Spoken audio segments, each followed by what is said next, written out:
Be Frank Network.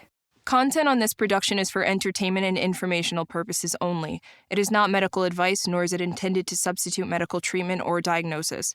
Seek medical help if you believe that you are suffering from a mental illness or are a threat to yourself or others. By using any or all of the information provided, you do so at your own risk. Any application of the material is at the listener's discretion and is his or her sole responsibility.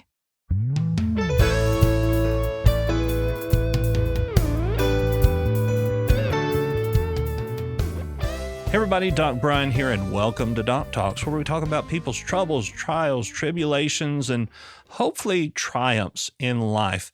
And today I have a very special guest all the way from Virginia, Miss Robin. I'm going to try. Is it Foutz? You got it. Yes. Good. Okay. Robin Foutz. And you may have seen her on TikTok or Instagram or just about probably anywhere, but she has a very, very heart-wrenching story that she's going to share with us today about her son. But typically we start at birth and where you've been and all that kind of stuff. But I think it would be more prevalent here to start at where you met your husband. You know, what did he do that just won you over, or did you have to win him over? Or tell us a little bit about that.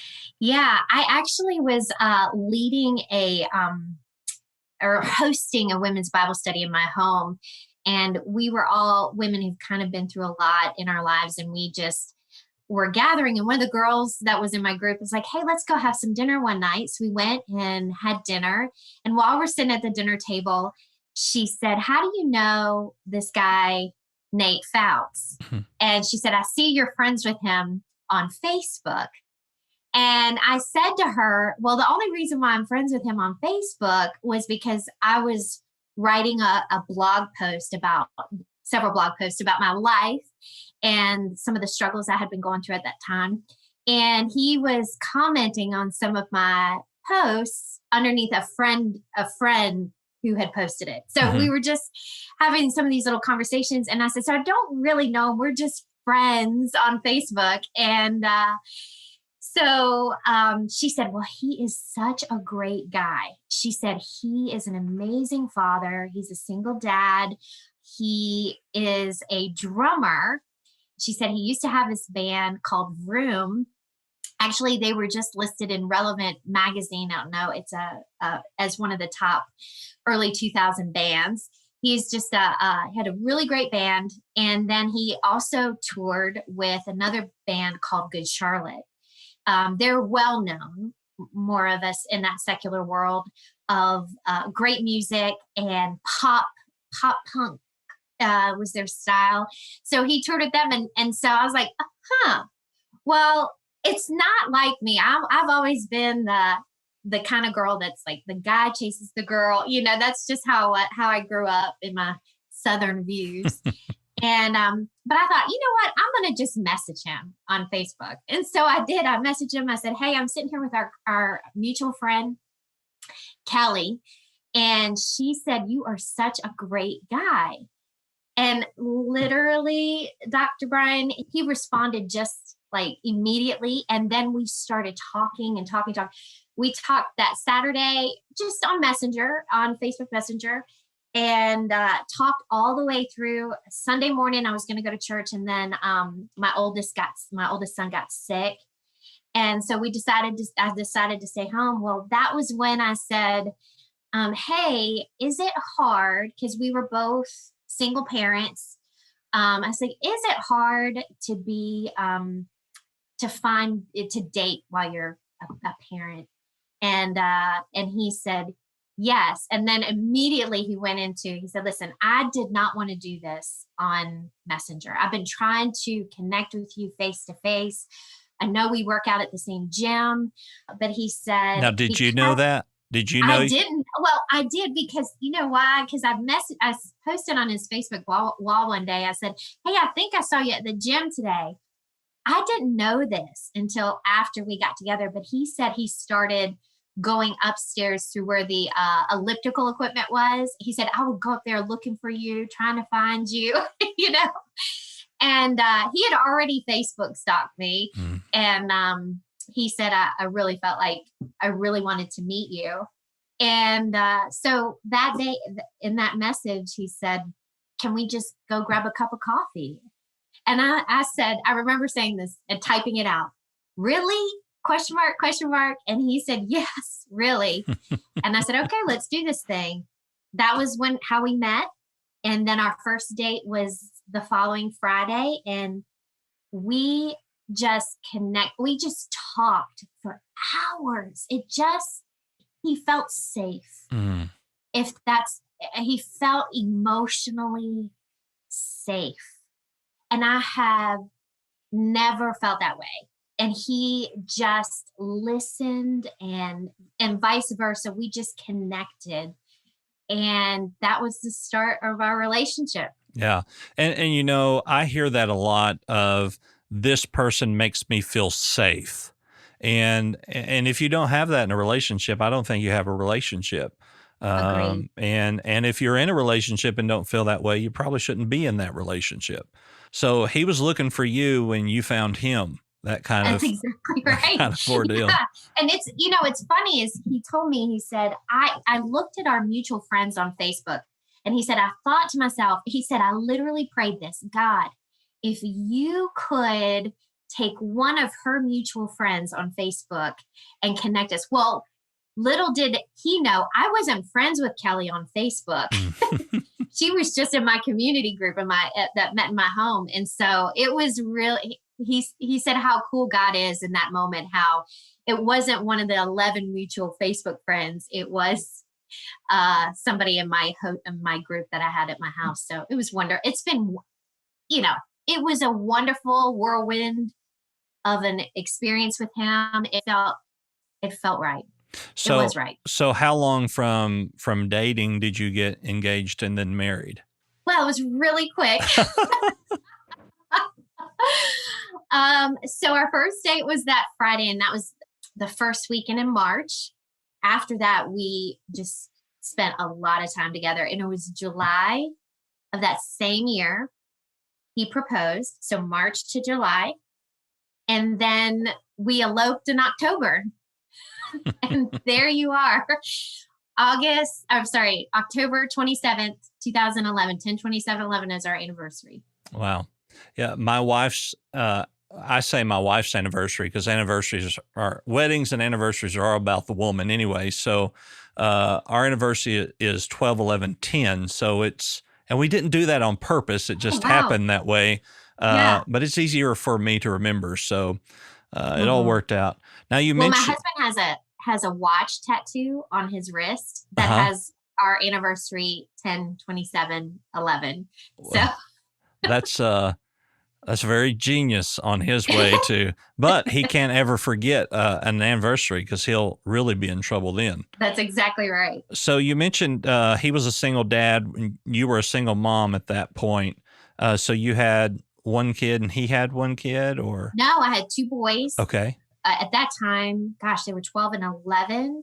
They're actually Irish twins. So I had one, and then 3 months later, I had another one. And they're the same age for 5 days in the month of July. Yeah, I have two boys, and they're my buddies. Yeah. And then he had one daughter. Yep. Okay. And so, but now you have 5 children total, just 5? Yeah, we didn't have any children together. Okay.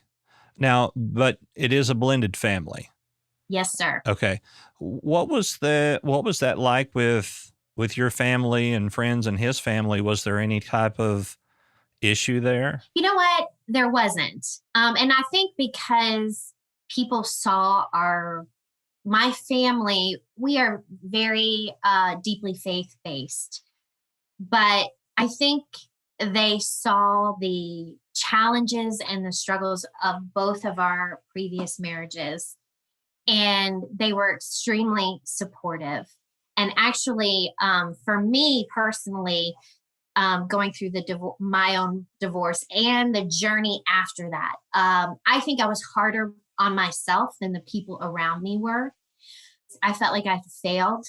And even after that, I was very committed to getting counseling. I had amazing Christian counselors and pastors in my life that I met with on the regular to make sure that if there are things in my life that I don't want to carry that baggage to the extent that I had into any of my next relationships. But I also wanted to find me. And I know that you probably deal with this in your own counseling, but divorce is hard. Mm-hmm. It's horrible.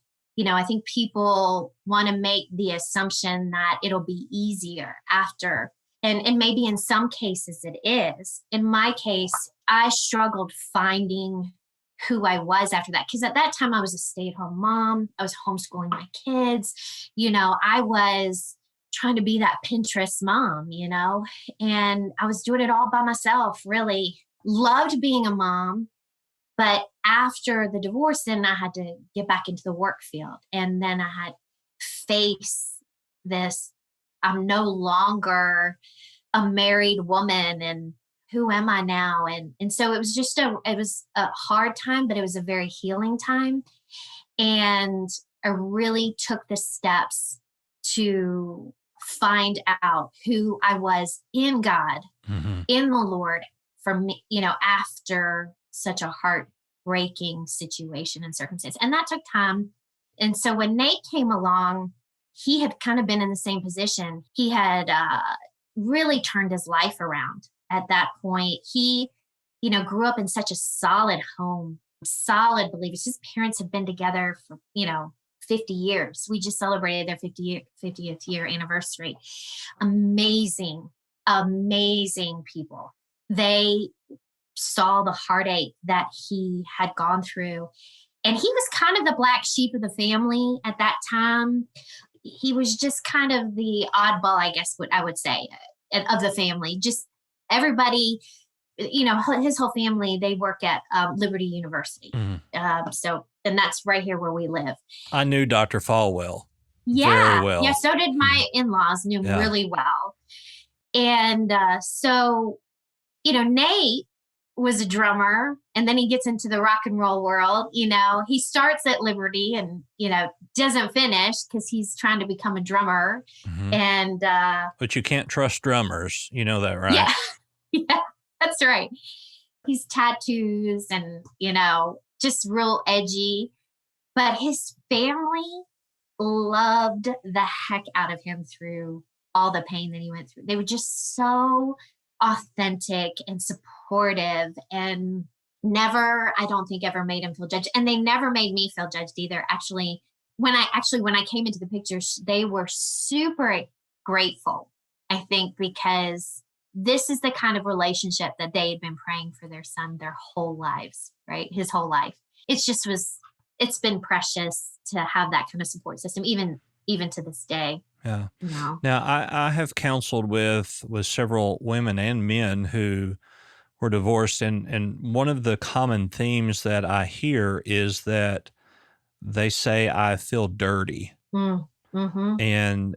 And my response to that is, it's not that you feel dirty, it's that you don't know who you are. And that this identity that you had, you no longer have it anymore. And so we kind of got to regroup and figure out who we are. And, just to be completely frank with our listeners, if you don't know who you are, your relationship's not going to work. I mean, it's just not going to work. Whether you know who you are as an individual or whether you know who you are in Christ, it's not going to work. And, we can't trust our partners to show us who we are. We've got to find that for ourselves, especially within the church. And I heard you say the word failure, is that, you felt like a failure, but you didn't really fail because you learned a lot. You learned a lot of what wasn't supposed to be. Yeah. I had to believe that I was lovable again. And I think that is a hard journey, to believe that after you've gone through a divorce, that you're lovable. And I think that's even hard, even without having to go through a divorce for some. But, I think as a woman in our society, it's so hard. I mean, I had 2 children, I wasn't in my 20s, right? I'm in my mid 30s, and I'm thinking to myself, am I even lovable? And I think as someone who believes in and follows Jesus, I had to understand that ultimately my identity is being loved by him, and that I am so loved to the point that Jesus himself died for me. Mm-hmm. And that was such, even though I knew that, right? So we know that, but there was a moment when I remember I was sitting in my room on my knees, literally just kind of laying there feeling like there's just no way I can get out of this funk that I'm in. I'm just in this funky place. There's no way. And I remember just I was reading the Bible and I was having this moment where I literally saw Jesus in my mind's eye, in my, just in my imagination, dying on the cross and looking at me saying, I did this for you. Mm-hmm. Like, I love you, Robin, so much. And in that moment, it was like, I have never had anybody in my life die such a gruesome death, put themselves in harm's way to that extent, to that level of torture and pain and emotional oppression like Jesus did. It was this deep, heartfelt revelation in that moment. It wasn't just here. It really rooted itself in my heart. And it was like a shift then happened in me. Yeah. And I believe in that moment, I'm lovable. I'm lovable. Whether in the faith or not in the faith, I think that's what a lot of people just struggle with on an everyday basis is, am I lovable? Am I even worth having things to be happy? Yeah. I have to say that even I have had those thoughts before of, am I lovable? Am I worth all the, and then I look back at all the things that have happened in my life and go, well, if I was worth getting through that, then I have to be worth getting through this. The old saying, what doesn't kill you makes you stronger. I don't know that that's not necessarily true, but up to this point, nothing has killed you, and so if you've made it through all those things, we can make it through this next day. And I had a young lady one time, she came to me as I was a pastor of a church, and she came to me as her pastor or as the pastor. And she said, I know that I need to give my life to God, but I just don't know why he would want it. Ooh. And I said, well, because he wants you. And so then she said, I was a prostitute for years. I sold myself for drugs. I've been arrested numerous times. I have 5 children that were taken away from me. The man I'm living with now, I'm not married to, and just went down this laundry list of things why she couldn't be loved. And I said, well, let me just pray with you that God would show you that you can be loved. And I prayed with her. She was there Sunday morning, and she came forward to pray at the end of the service. And she said, I just want you to know that I figured out why God wants to love me. And I said, okay. She said, because he wants to. Mm. And it was that simple. Yeah. Because he wants to. She shared her testimony with the church, and there was not a dry eye in the place. It was just, and we forget that. Why are we lovable? Because we deserve it. If we're not lovable, then why do we deserve to be respected? Mm-hmm. It's our inherent right to be respected, just like it is our inherent right to be loved. Moving forward, now you have your 2 boys. He has his girl. And how long were you married before? I'm assuming the accident that took place with your son was after you were married. Is that right? Was. Yes. So how long after you were married did the accident take place? So we were married October 27th, 2011. Mm-hmm. And it was August 5th, 2012. So we were not even married a year. Wow. Yeah, it was August 5th. It was just right after we had celebrated everybody. It was my birthday, July 28th. And so we had just that weekend celebrated my birthday. The boys' birthdays are in July too. So we kind of just threw a big party with all of our family and celebrated all of our July birthdays. Yeah, his accident happened August the 5th. And so, yeah, we celebrated our 1-year anniversary in the hospital with Elisha. Now, if you would kind of lead us through what happened to Elisha. Elisha's always, he is, even if you see him today, he's this sweetheart.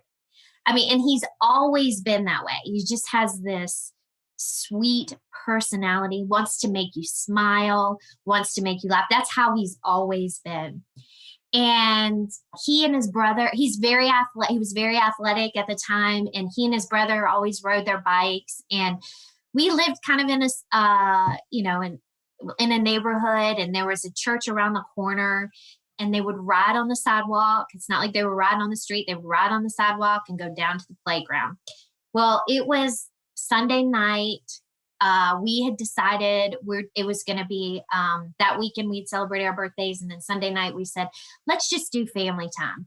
And so our oldest son, Josh, he cooked us spaghetti. He made it. He did it all. It was really great. And then after dinner, they were like, hey, Mom, can we go ride with our neighbors down the street? And I was like, sure. I'm going to sit on the sofa in the living room. I'm going to put together some Pictionary for tonight, because when you guys come back, I don't want you to be long, because we're going to have family game night.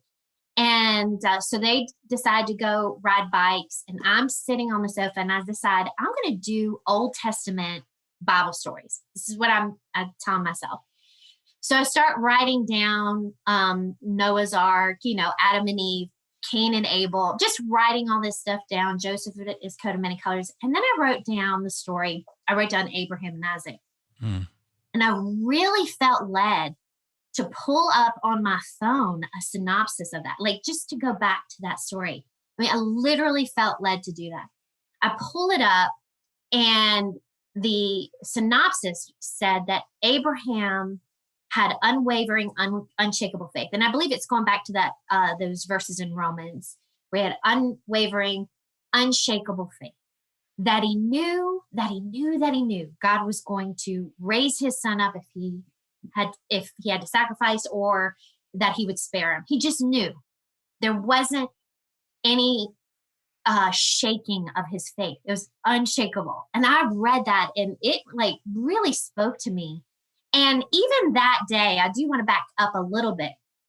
Even that day, it was like the sermon that Sunday morning was about going through struggle and praising God, and how Paul and Silas praised God in the prison, and how they were still so eternally focused, even in their struggle. So that it was really remarkable that was that message. Then we're driving home, going to lunch, and Josh, my oldest, is like, Mom, how do we know God is real? This is what he asked me, my 12-year-old, right? And Elisha, he had this little sweet, high-pitched voice at the time. He said, I know God is real because he created the sun, the moon, the stars, and blue jeans. It was just so sweet and pure. And I told Josh, I said, I can point you to scriptures, and we could talk historical context. I could do that all day with you, Josh. But I said, it's almost as if God has to become real to you. Maybe for you, Josh, there's an experience that you might have to have, and you just see God show up mightily. And he was just pondering that, So that happened. That was the conversation. And then now back, I'm sitting on my sofa, and I'm reading about Abraham and Isaac. And probably a few minutes later, maybe 5 minutes, the door knocked. One of the boys that was with Elisha said, Elisha got hit by a car. I don't know what I thought in that moment. I remember going, well, yeah, but it won't be that bad. It's not bad. And I remember I was barefoot. Nate was barefoot. He's running, because they're about 2.5 blocks down. I'm running. Nate gets there kind of round the corner. Nate gets there before me, and I see him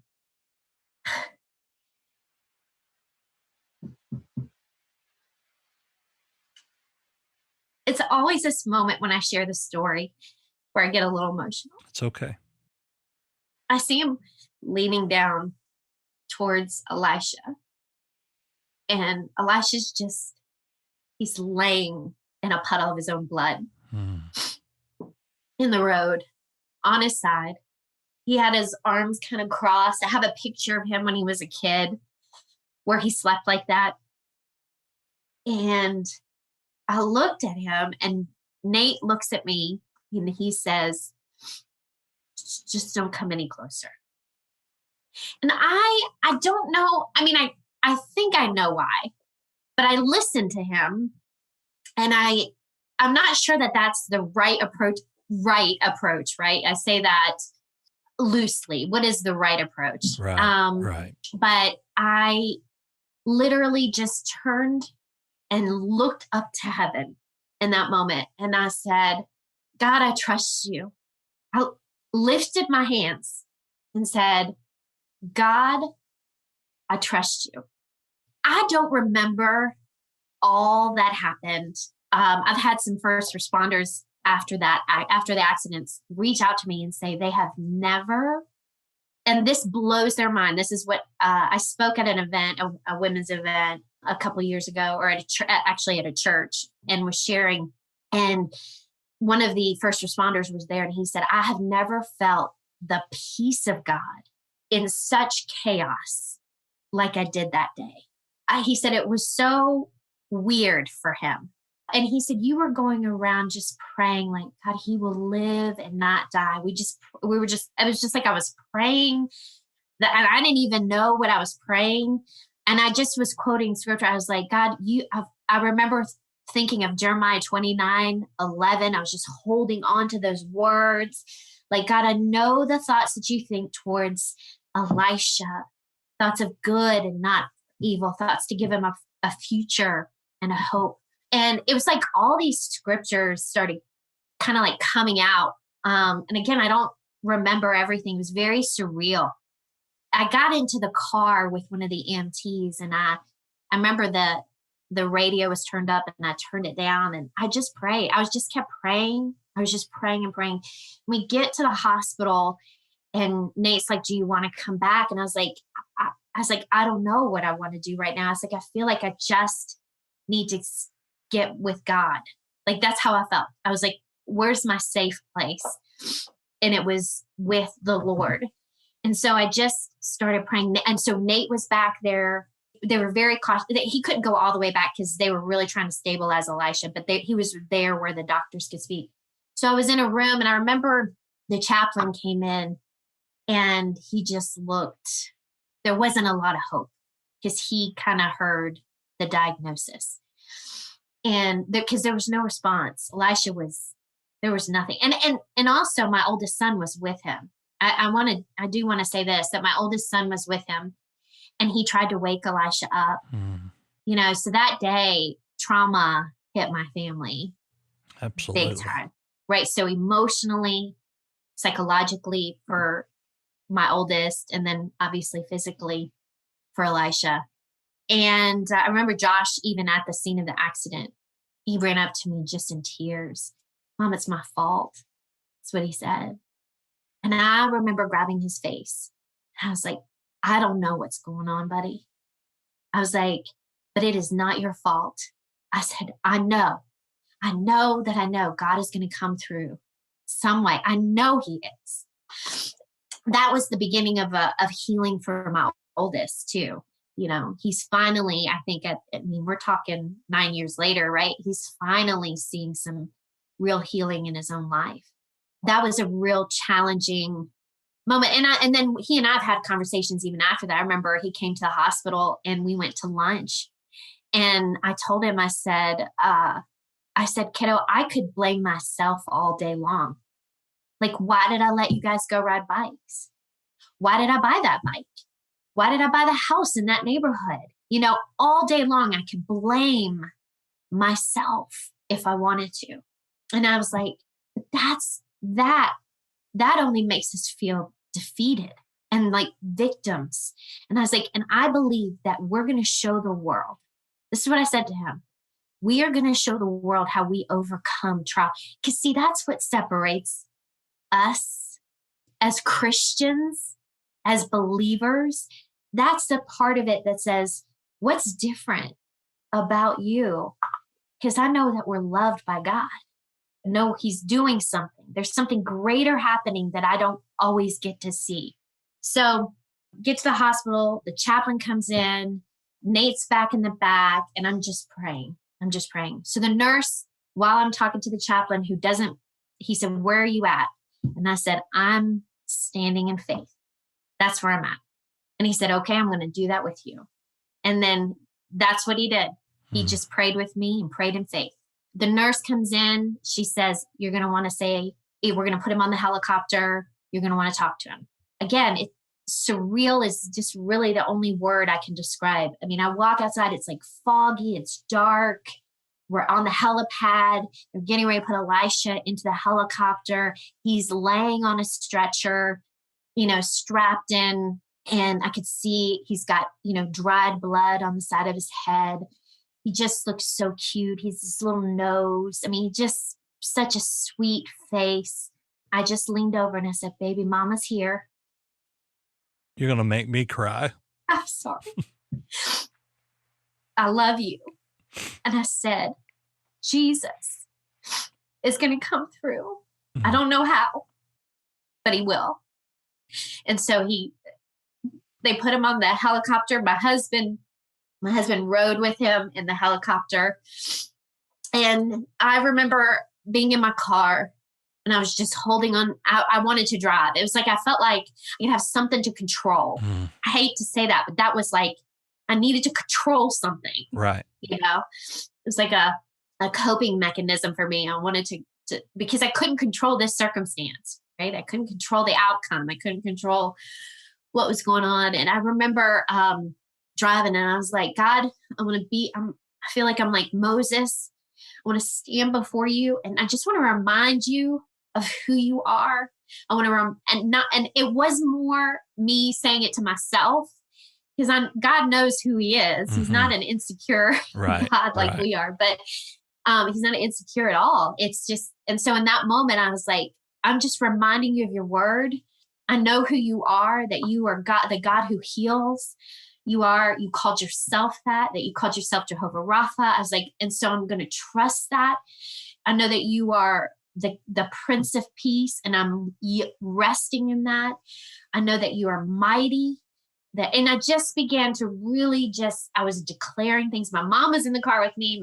It was just my mom and I in the car, and I was just holding on to that wheel, driving.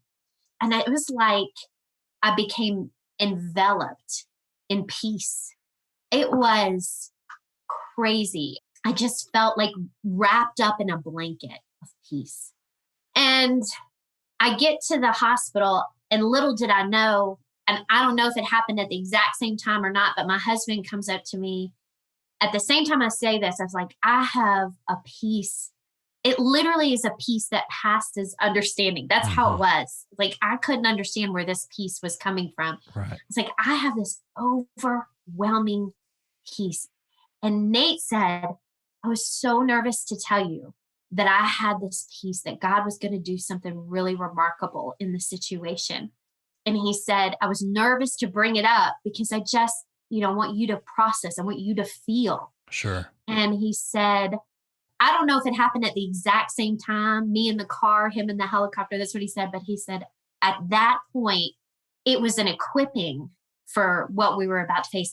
And I'm not going to lie and say, I didn't think, in a minute, Elisha's going to rise up. That's what I thought. Completely healed. Everything was going to be normal again.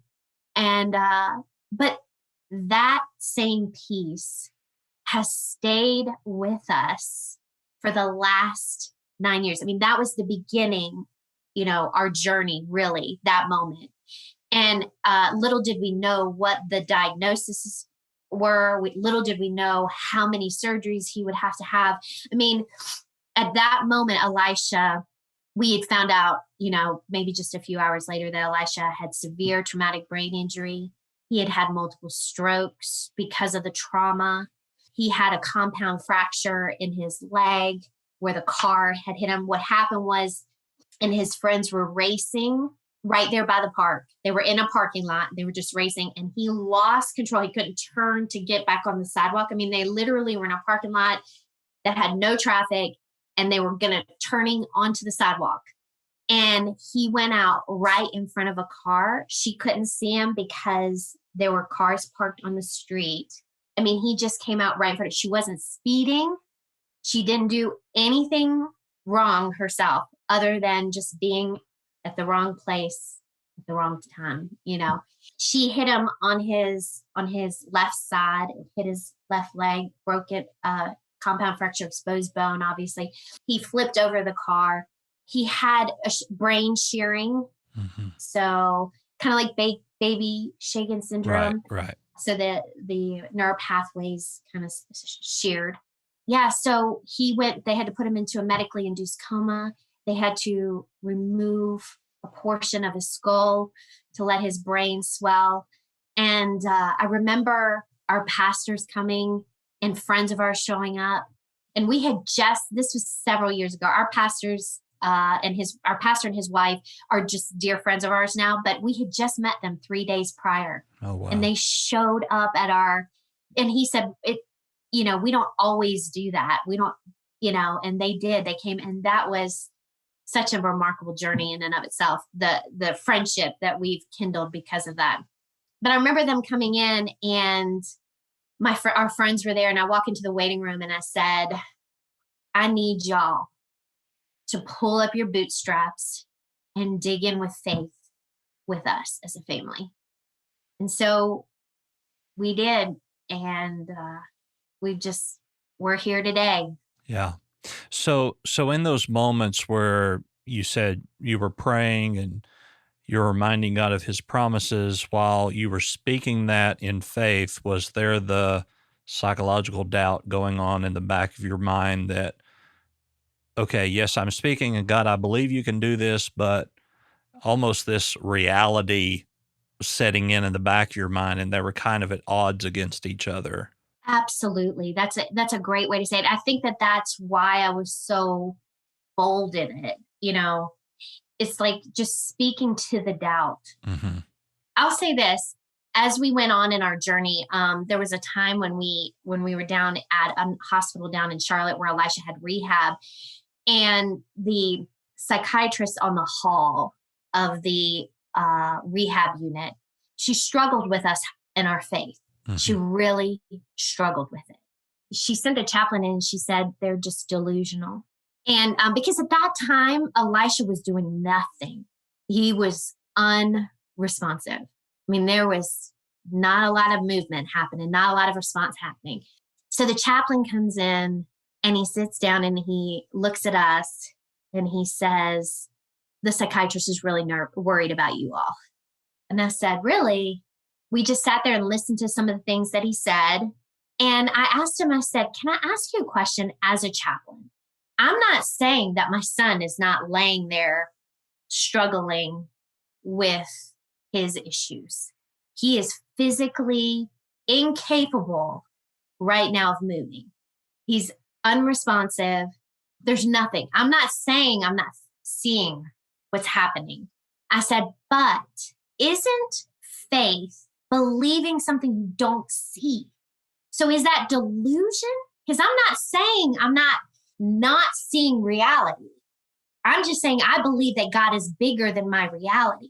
That's what I'm saying. Right. There is a fine line between faith and delusion. Sure. Of course, I'm not defending that psychiatrist because I don't know them, but in these times of crisis, we really do got to make sure that that line's not being crossed either way, because, your brain as a coping mechanism can, and this is going to sound bad, but it can rely on your faith to the point of where even to a person of faith is going to be a little odd. And so, I think it was very pertinent that you had that conversation with the chaplain to be able to communicate where you were at physically and mentally within your faith. And I explained to him the peace that we got. I walked through the whole journey. Like, how is it possible that right before this, I'm reading Abraham and Isaac? I mean, there's just this, I have to believe God is not a God of coincidences, right? There was this preparation for us. And so I didn't feel delusional or think I was delusional in that moment. I really knew God was moving, and we saw it over and over again. I remember being in the PICU at UVA, University of Virginia, here in Virginia. My husband said, since we have a peace, Robin, he said, we're just going to be mindful of the people on our hall. At that same weekend, there was a young boy who was hit by a car. He was younger. It's like a few days before Elisha's accident. 7 years old. And he ended up not surviving. What happened, I remember it was the day that they told me that they were going to remove the portion of Elisha's skull. And again, here I am like, God, you told us we'd have peace, and I had, again, it's like you have those moments of, but then it was like, I went out into the hallway and I literally fell on the floor in a hospital hallway and I was crying out to God. And as I'm kneeling on the floor in the hallway, right outside of the PICU, the doors open and the father of this boy comes out. I mean, and he's looking at me and he's walking I'm on the floor crying. And he comes up to me and says, my son is dead. Mm-hmm. And I took that moment. It was like water was thrown on my face, like this waking up. I stood up and I looked at him. I said, I don't understand. It's like, I don't have words to tell you that I understand why that happened. And I said, just know that. And my husband came out at that time. I was like, I just have to believe that God's in this somewhere, in all of this. That's what I have to believe. And my husband came out at that same time. He took over at that moment because, I had been out there sobbing. I'm still I was wiping my face off and just trying to minister to this dad. And Nate began to pray over him. Just such a, it kind of really pulled me out of that moment because, Elisha his brain needed to swell and that would bring healing. It was a wake-up call for me in that moment. Right. If I grab a tissue. Oh, no, you're fine. Go right ahead. I'm sorry. Go right ahead. I believe that, and not just, whether you want to call it the universe or karma or however that works, as a spiritual person, I believe that God directs our path. And that when God stepped out into darkness in Genesis chapter 1, verse 1, and said, let there be light, he knew that you would have to deal with what you dealt with. And he prepared us for those moments. Whether or not we reacted in the way that people think we should have reacted, that was, a divine appointment that was going to take place. And even with my own problems that I've had and have shared with listeners here, I really had to stand firm in the scripture of Romans 8:28 that all things work together for the good of those that love the Lord and are called according to his purpose. And it was through all of this that I really began to understand what James chapter 1 meant when he said, in all your troubles and tribulations, give thanks. Mm.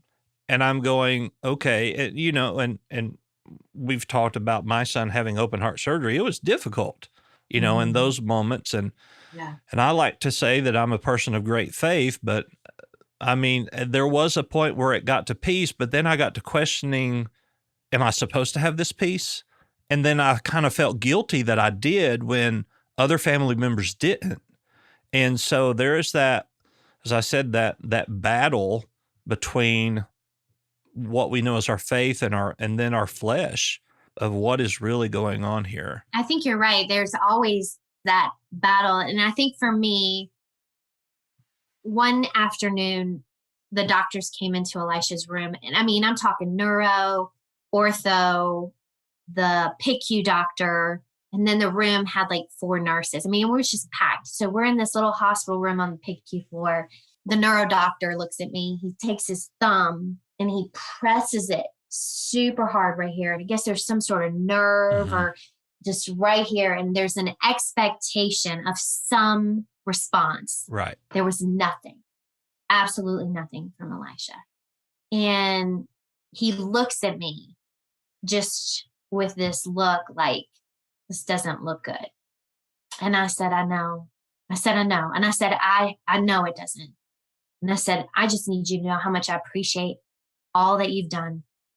In that moment, again, it was like either I was trying to speak to my own heart, or I don't know if God was bringing up these words that helped to speak to my own heart, or if it was for them. But I remember saying, faith is bigger than what I hear you saying. It's like faith is bigger than what I see. It's even bigger than what I feel. This little boy is going to baffle you.